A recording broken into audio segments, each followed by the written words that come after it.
Бұл видеода сіздерге осындай абстрактный линияларды қалай жасау керектігін көрсетемін. Қазір мынаны жасап қойғам, удалить етіп тастайық.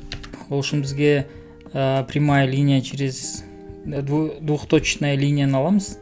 Немесе басқаны да қолдана берсеңіздер болады. Мен осыны обычно қолданам. Бірінші бізге примерный макетін жасау керек. Осындай үш бұрыштармен, мысалы былай. Осылай жасап алдық. Немесе сіз кривоймен сразу жасасаңыз болады, бірақтан осылай оңайырақ болады. Осын жасап алған соң, келесі инструмент форманы аламыз. Барлық жаңағы нелерін, точкаларын белгілейміз да. Барлығы белгіленіп тұру керек. Кривойға айналдырамыз. Преобразовать в кривую. Содан кейін мынаны басамыз, симметрический узел дегенді. Сол кезде барлығы бізге жаңа кривойға айналдырады.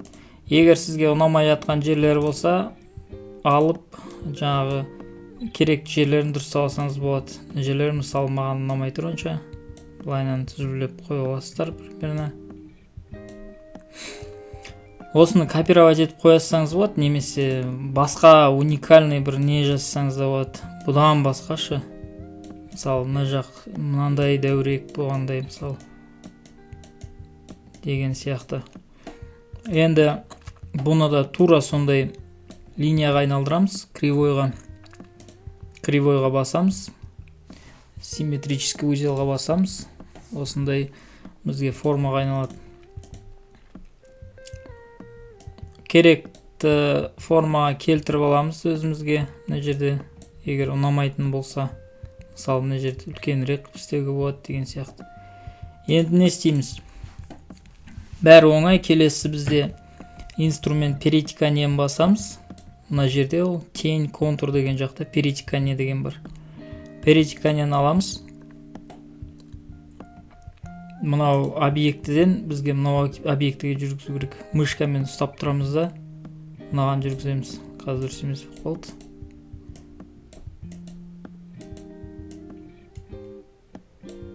Мына осылай. Сол кезде бізде осындай абстрактный линия пайда болады.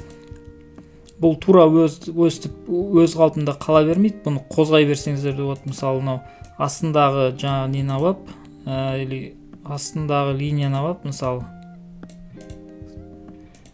Астындағы линияны аласыз да, үстінен қозғап көрейік онда.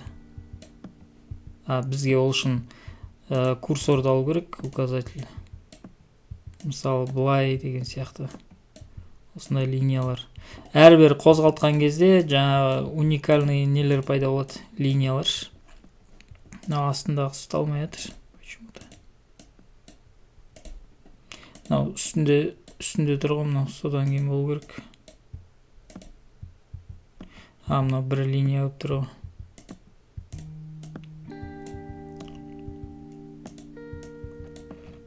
Мына мысалы үстінен шығарып жүрсеңіз болады, осындай линия пайда болады.